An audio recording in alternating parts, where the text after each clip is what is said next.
আমাকে তো আপনার বাড়ির কাজের পাশাপাশি আমার ঘরের কাজগুলো গুছিয়ে রাখতে হবে। এতই যখন গুছিয়ে রাখার শখ, তাহলে কাজ নিয়েছিলে কেন? তখন মনে ছিল না ঘরের কাজ করতে হবে? সেটা ওনাকে কে বোঝাবে?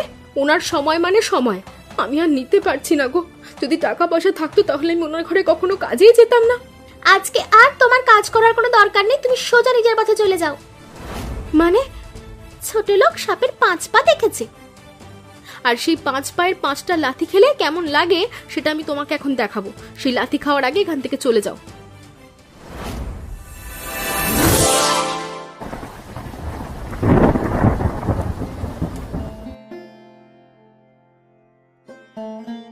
মা দেখো, বাইরে কত মেঘ করেছে, পুরো আকাশ কালো মেঘে ছেয়ে গেছে। তাতে তোর কি? তুই দরজায় দাঁড়িয়ে আছিস কেন? তাড়াতাড়ি ঘরে এসে বস, বিদ্যুৎ চমকাচ্ছে, দেখতে পাচ্ছিস না? বিদ্যুৎ চমকালে আমার কি, আমি তো এখন বাইরে যাব। বাইরে যাবি মানে? তোর মাথা ঠিক আছে? দেখতে পাচ্ছিস না বাইরে ঝড় বৃষ্টি হবে? আমি আর কি বলবো, তুমি তো তোমার মেয়েকে ভালোভাবেই চেনো। তোমার মেয়ে কি কারোর কথা শুনবে? শুনবে না কেন? এ কেমন মেয়ে জন্ম দিয়েছি আমি? মা বাপ কারোর কথা শোনে না। এখন আমার দোষ হয়ে গেল? জন্ম তো দিয়েছো তুমি। উফ, তোমরা থামো তো, আমাকে বড় একটা ব্যাগ দাও, আমি ব্যাগ ভর্তি করে আজকে আম কুড়াবো। এত আমের দরকার নেই বাবা, কোথায় আবার পড়ে থাকবি, কোন বিপদ ঘটবে, বাইরে যাওয়ার দরকার নেই। তুমিও না মা, তুমি বারণ করলে আমি ঘরে থাকবো নাকি? ব্যাগ দিচ্ছ না তাতে কি হয়েছে? আমি এমনিতেই অনেক আম আনতে পারবো, গেলাম আমি। আরে দাঁড়া, শোন, দেখলে তুমি তোমার মেয়ের কাণ্ডটা? তোমাদেরকে নিয়ে না আমি আর পারি না।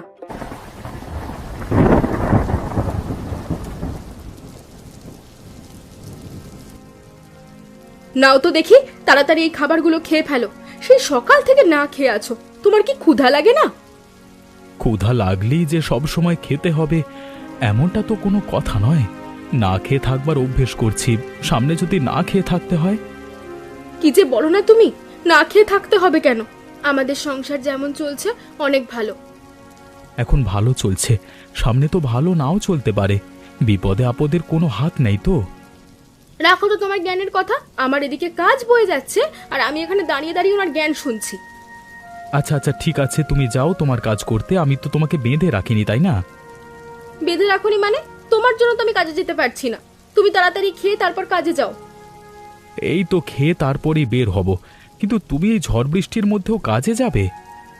ও বাবা, ই আবার কেমন ধরনের কথা বললে? ঝড় বৃষ্টি তো বাইরে হচ্ছে, মানুষের ঘরের ভেতরে তো আর ঝড় বৃষ্টি নেই, তাই ঘরের ভেতরের কাজে আমাকেই যেতে হবে। কি আর করবার, আমাদের ভাগ্যে এটাই আছে আর এটাই করতে হবে। কি গো, তোমার আসতে এত দেরি হলো কেন? সে কখন থেকে তোমার জন্য অপেক্ষা করে বসে আছি। কি আর বলবো বলুন দিদি, ঘরে রান্না বান্না সেরে সব কাজ সেরে তারপরেই তো আসতে হয় আমাকে। তা তুমি ঘরে কি কাজকর্ম করবে না করবে তা দিয়ে আমার কি দরকার শুনি? আমাকে তো আপনার বাড়ির কাজের পাশাপাশি আমার ঘরের কাজগুলো গুছিয়ে রাখতে হবে। এতই যখন গুছিয়ে রাখার শখ, তাহলে কাজ নিয়েছিলে কেন? তখন মনে ছিল না ঘরের কাজ করতে হবে? এখন যখন চলেই এসেছি, এখন আর বাইরে দাঁড়িয়ে থেকে কি করব? আগামীকাল থেকে আর দেরি হবে না। এই তোমার এক কথা শুনতে শুনতে আমার কানটা পচে গেল। প্রত্যেকটা দিন তুমি বলো আর দেরি হবে না, তারপর প্রতিদিন দেরি করে আসো। আমি কিন্তু দেরি করে হলেও সব কাজ শেষ করে তবেই বাড়িতে যাই, কোনো কাজ ফেলে রাখি না। সে তুমি তাড়াতাড়ি এসেও করতে পারো নাকি? ঘর বাড়ি সব এঁটো হয়ে আছে, ঘরে ঢুকতে পারছি না। ঠিক আছে, কালকে থেকে আরো তাড়াতাড়ি আসার চেষ্টা করব। চেষ্টা মানে কিসের চেষ্টা? তোমার চেষ্টায় আমার কাজ হবে না। কাল থেকে যদি সময় মতো আসতে না পারো, তাহলে তোমাকে কাজ থেকেই বের করে দেব। না না দিদি, তাহলে যে না খেতে পেয়ে মরতে হবে। আমি কালকে থেকে সঠিক সময়ে আসার চেষ্টা করব। আমি কাজগুলো সেরে ফেলি।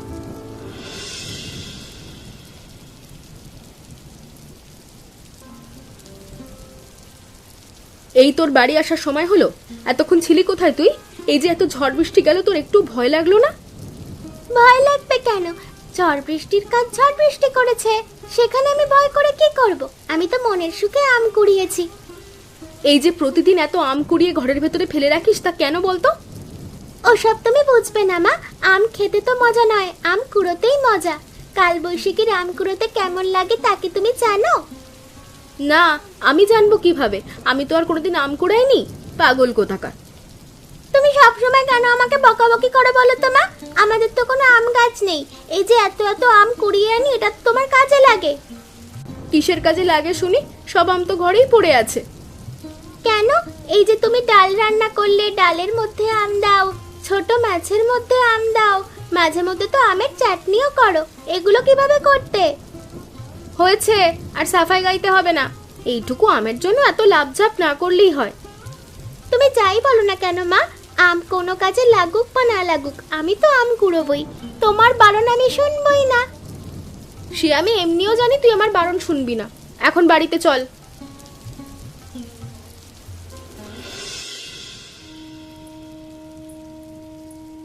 এভাবে আর কতদিন চলবে বলো তো? ঝড় বৃষ্টিতে ঘর একদম ভেঙে যাবে যাবে অবস্থা। আমি কিন্তু আর সামলাতে পারছি না। আমি বা কি করব বলো? দোকানে বলেছিলাম আমাকে একটু বেশি পয়সা দেওয়ার জন্য, তা দিতে রাজি হলো না। রাজি হবেই বা কিভাবে? ঝড় বৃষ্টির যে অবস্থা, দোকান তো মানুষজন তেমন আসা যাওয়াও করে না। সেটা তো ঠিকই বলেছ তুমি। একটু মালতী দিদিকে বলে দেখো না, যদি এক দুটো পয়সা বেশি দেয়, দরকারে তুমি একটু কাজ বেশি করে দিলে। তুমি আর মানুষ খুঁজে পেলে না? তুমি মালতী দিদিকে চেনো না? ও কেমন লোক? আমি একটু দেরি করে যাই বলে কত কথা শোনালো। কি বলছো তুমি? তুমি তো আজকে বেশি দেরি করে যাওনি, অল্পই তো দেরি হয়েছে। সেটা ওনাকে কে বোঝাবে? ওনার সময় মানে সময়। আমি আর নিতে পারছি না গো। যদি টাকা পয়সা থাকতো তাহলে আমি ওনার ঘরে কখনো কাজেই যেতাম না। তাহলে আর কি করবে? দেখো অন্য কোথাও কাজ পাও কিনা, তাহলে এ বাড়ির কাজটা ছেড়ে দিও। আমিও তো সেটাই ভাবছি। সংসারটা একটু ভালো হলেই কাজ আমি ছেড়ে দেব, তারপর নিজেই কিছু করব। এই যে নবাবের বেটি, তোমার আসার সময় এখন হয়েছে? সে কখন থেকে তোমার জন্য অপেক্ষা করছি। আসলে হয়েছে কি, আজকে কি হয়েছে না হয়েছে তা জেনে আমার কোনো কাজ নেই। আজকে আর তোমার কাজ করার কোনো দরকার নেই, তুমি সোজা নিজের পথে চলে যাও। মানে কি বলছোটা কি দিদি? নিজের পথে চলে যাব মানে? কাজ করার কথা শুনে মুখে কি বলছো শুনি? গতকালকে কি বলেছিলে মনে আছে? আজকে একটু বাড়িতে কাজ ছিল, তাই আমার দেরি হয়ে গেল। তুমি বিশ্বাস করো দিদি। আমার বিশ্বাস করে কাজ নেই। আমি বাপু টাকা দিয়ে কাজ করাই, টাকা হলে কাজের লোকের অভাব হবে না। আর আমার কখনো দেরি হবে না, আমি দিব্যি দিয়ে বললুম। চুপ করো তো, তুমি তোমার এই ন্যাকামি কান্না না অন্য জায়গায় গিয়ে দেখিও। এই বাড়িতে তোমার আর কোনো কাজ নেই। এই বর্ষার সময় তুমি এমন আমার সাথে করো না। জানো তো আমার সংসারের অবস্থা কেমন। তোমার সংসারের অবস্থা জেনে আমার কোনো কাজ নেই। তুমি আর আজকে থেকে আমাদের বাড়িতে কাজে আসবে না। এভাবে বের করে দিলে তো ঠিক আছে, আমি চলে যাচ্ছি। তোমার বাড়িতে আমিও আর কাজ করব না। আরে যাও যাও, দেখবো তুমি কোন জায়গায় কি কাজ খুঁজে পাও। ফাঁকিবাজ মেয়ে কোথাকার, শুধু শুধু এতটা দিন আমার হাত থেকে টাকা হাতিয়ে নিয়েছে। দেখো দিদি, কাজ থেকে বের করে দিয়েছো আলাদা কথা, কিন্তু আমার উপরে উল্টোপাল্টা অভিযোগ আনবে না। আমি কাজ করে তবেই টাকা নিয়েছি, এই আমি বলে দিলাম।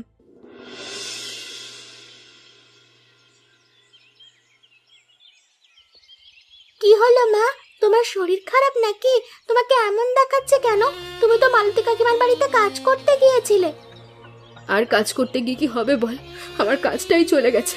মালতী দিদি আমাকে কাজ থেকে বের করে দিয়েছে। কাজ থেকে বের করে দিয়েছে মানে? কি বলছো কি তুমি? তুমি তো কিছু করোনি, তোমাকে বের করে দেবে কেন? এই যে প্রতিদিন আমি দেরি করে কাজে যাই, এই কারণেই বের করে দিয়েছে। এখন যে সংসারটা কিভাবে চলবে? সবকিছু আমার দোষে মা। তুমি প্রত্যেকটা দিন সকালে আমাকে কাজে সাহায্য করতে বলে তোমার দেরি হয়েছে, কিন্তু আমি কি করি বলো? তুই ছোট মানুষ, তুই কি আর কাজ করবি বল? তোর দোষ নয় রে, দোষ আমার কপালের। না হলে কি আর এরকম হয় এমন বর্ষাকালে? তুমি চিন্তা করো না, আমি মালতী কাকিমার কাছে গিয়ে তোমার কাজের ব্যবস্থা করব। খবরদার, এই কাজ তুই ভুলেও করবি না। এবার অন্য জায়গায় কাজের ব্যবস্থা করতে হবে। তাহলে তুমি কষ্ট পেও না মা, উপরওয়ালা যা করে ভালোর জন্য করে, দেখবে আমাদের অবশ্যই ভালো হবে। সেটাই যেন হয় রে মা।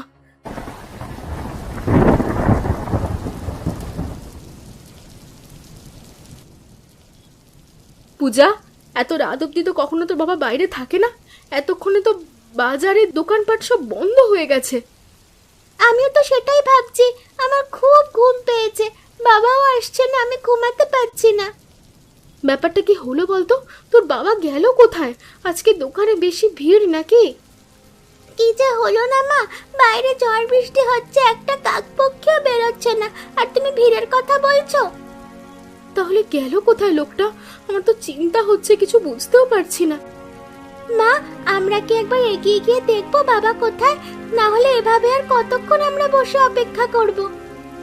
কথাটা তুই মন্দ বলিসনি, আমারও মনে হচ্ছে তোর বাবার কোনো বিপদ হয়েছে। চল তুই আর আমি বরং এগিয়ে গিয়ে দেখি। কিন্তু কোন রাস্তায় যাব? বাবা কোন রাস্তা ধরে বাড়িতে ফিরেছিল সেটা তো আমরা জানি না। আর এদিকে আকাশের অবস্থাও তো ভালো নয়। এই ভেবে বসে থাকলে তোর কাজ হবে না। আগে বাইরে চল, একটা রাস্তা খুঁজে দেখি, সেখানে না পেলে অন্য রাস্তায় যাব। ঠিক আছে মা, তাহলে আমি হ্যারিকেনটা নিচ্ছি, তুমি ভালো করে দরজাটা বন্ধ করো। ঠিক আছে, তুই এগো, আমি তোর পেছনেই আছি। কেউ আছো? কেউ আছো? আমাকে বাঁচাও, আমি এখানে আটকে গেছি। এই গাছ কেউ সরিয়ে দাও, আমি বাড়ি বাড়ি ফিরবো। মা, মনে হচ্ছে কেউ কথা বলছে। ঠিক কথা বলছে না, কেউ মনে হচ্ছে ডাকছে। শব্দটা কোথায় হচ্ছে বলো তো? ঠিক বলেছিস, আমিও অনেকক্ষণ ধরে খেয়াল করেছি, কেউ মনে হচ্ছে কোনো বিপদে পড়েছে। সামনে থেকেই তো আওয়াজ আসছে, চল তো সামনে গিয়ে দেখি। মা, লোকটাকে কেমন চেনা চেনা মনে হচ্ছে না? অন্ধকারে ঠিক দেখা যাচ্ছে না। বাবা মনে হচ্ছে, একটু ভালো করে দেখো তো। কি বলছিস কি তুই? তোর বাবা হতে যাবে কেন? তোর বাবার বিপদ হয়েছে, এটা হতে পারে না। আমি ঠিক ভেবেছি, এটা তো বাবা। মা দেখো, বাবা কি করে পড়ে আছে। বাবার পায়ের ভেতরে গাছের ডাল গেঁথে আছে, বাবা উঠতে পারছে না। ওগো, তুমি এইভাবে এখানে পড়ে আছো, আর তোমাকে আমরা কোথায় কোথায় খুঁজছি। তোমরা তোমরা এসেছো? আমি তো ভেবেছিলাম এখান থেকে আমি মুক্তি পাবো না। সে সে কখন থেকে এখানে পড়ে আছি, একটা লোকজনও নেই। তুমি চিন্তা করো না, আমরা চলে এসেছি, তোমাকে বাড়ি নিয়ে যাব। পূজা, গাছটা আমার সাথে ধরতো।